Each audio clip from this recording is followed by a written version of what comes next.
Okay, so, hello, wonderful people. 'Tis I, the director. There was one post on Tumblr that said something about no one on Tumblr should ever be parents. And, well, some of them I agree shouldn't be parents. Some of them actually give good parenting advice. Like this, for example, hot take, but if you see your baby struggle through 5 hours of homework and then you get miffed because they dragged their feet about doing chores, you need to reevaluate. Like, I'm not saying kids shouldn't be taught responsibility and shown how to keep their house clean. I'm just saying maybe children get tired and frustrated too. Like, your teenager doesn't have an attitude. She just had 7 hours of school and then came home to do 5 more hours. And her parents implied she was lazy because she hasn't gotten around to doing the laundry. I'd snap at you too. Preach. Oh crap, there's a baby on board? Well, frick, I guess I won't rear-end you like I normally would. The baby on board sign is to alert the paramedics in the event of a crash that there's a baby that needs to be attended to first, you absolute frickin' walnut. Absolute frickin' walnut. That's my favorite part. I like when you're in the grocery store and you see people buying eggs, because they always pick up the carton and then open it like it's a metal briefcase full of cash involving a nefarious deal of some sort, and they're confirming it's money. Don't bother counting it. It's all there. 12. Then they always pick one up and expect it like, yeah, it's grade A, alright. The real deal. People are checking to see if any of the eggs are cracked, you walnut! Yeah, and as a bagger, I always see my cashier, double checking, they always double check, and then if they're cracked, I have to go and get another one. I work at Publix, so, we always have to make the customer happy. So, this is pretty much Tumblr in a nutshell. Get out! I personally think it's a brilliant pun. In fact, it deserves a slow clap.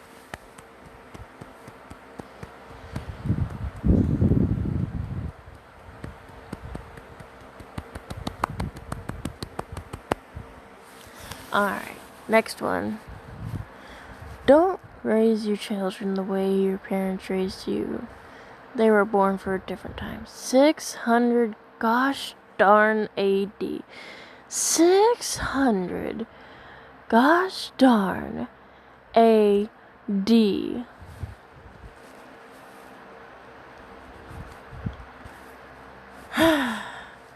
Way too many parents need to learn the difference between a child being disrespectful and a human person expressing an opinion that differs from theirs.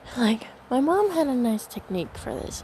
Whenever I'd give her sass, she'd say, "I'm sorry, I don't speak rude. What's that in polite personese?" Basically, she'd encourage me to rephrase my opinion without the attitude. So, ugh, you never let me do anything, would often, after quite a bit of grumbling, turns into, it feels like every time I have a fun idea, you say no and I just end up sitting around the house. And at that point, we could troubleshoot like civilized people. She could explain that she didn't want me to go to Jimmy's sleepover because Jimmy's dad creeps her out. And I could suggest maybe I could have Andy over instead. And she could say, sure, why not call Peter and Stacy and Brianna and have your own party? I'll pop some popcorn, rent a movie, and I could add, what if we put up tents in the backyard and have a bonfire and roast marshmallows? And she could laugh and say, don't push it. I really like this technique because it addresses the OP's comment and recognizes that the two can coexist. The problem is often the child is expressing their opinion in a rude or disrespectful way, and as humans we automatically become adverse to opinions we feel are aggressive to us. Mommy, there's a monster under my bed. Yes, he watches over you at night and chases away your nightmares. There's a monster in my closet. Yes, she loves the smell of the laundry detergent. I use, and she's busy trying to organize your shoes. There's a monster under the stairs. Yes, she collects spiders and makes sure you don't trip while going to get water. There's a monster right outside my window. Yes, he's pulling weeds from the garden and protecting us from burglars. There's a monster behind the couch. Yes, he's eating all the crumbs you leave behind and hiding pennies in the cushions. Oh, and good night. Good night, dear. This is how you do parenting. Take notes. When you're in trouble, there are 4 options. Stay silent and get yelled at for ignoring your parent. Apologize and get yelled at for sass, even if it was sincere. Defend yourself and get yelled at for talking back.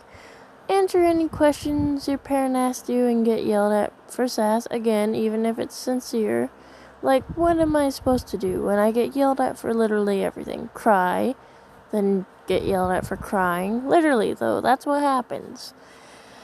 So I was out to eat, and this child, maybe about 3 years old, in the booth next to us started crying loudly. The mom tried to calm him down, but he started to go into tantrum mode and fussed even more. So she picked him up and walked out of the restaurant to a bench outside our window. We could hear her ask him, "Look at me, what's upsetting you?" To which he responded with more crying. So she says, "Well, you're clearly overwhelmed, so we're gonna just sit out here and take a break until you can compose yourself and tell me what's wrong." Which is exactly what happened after a couple minutes. Anyways, I just think it's a good idea to speak to your children in a logical, respectful manner instead of just shushing them and leaving them to deal with their stress alone. Yes, yes, yes! I'm guessing that didn't happen to them as a child. Or me. Remember, if you're buying gender-specific clothing for an infant, please remember. I said remember 3 times now. So blue is spellcaster, green is druid, red is warrior, and yellow is cleric. Real talk, my mom never invaded my privacy. Sorry, I'm tired. It's 5 a.m. and I can't sleep. So I decided to do voice acting video. Anyway, she always knocked and waited for my come in instead of barging into my room like frickin' Brendan Urie or Shrek. Never tried to read my texts or journals or notes. And I always came to her with sensitive subjects, to the point of telling her I lost my pureness the day I lost my pureness. What I'm saying is, respect your children's privacy and they will come to you with the crap you're worried about them doing. So, also, don't fight about money in front of your kids. They will feel guilty like it's their fault and not ask for necessities when they run out. Don't frickin' do it. And don't use money against your kids either. Don't ever tell them money is tight when it's not. And they know it's not. That's another way for them not to trust you or to feel guilty when asking for anything. Also, don't use money as a guilt tactic for them when not doing something or not agreeing with you.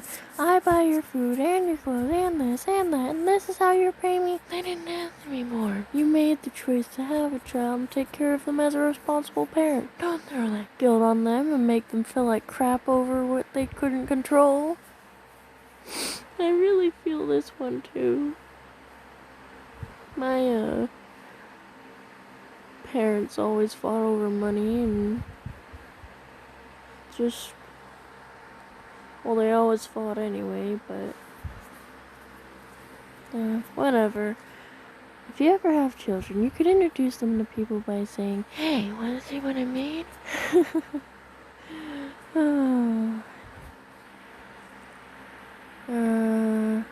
That one I read already. It's just the differences. I scratched out the GD part. Okay, I think that's it. Yep. Okay, goodbye, wonderful people, and have a wonderful day.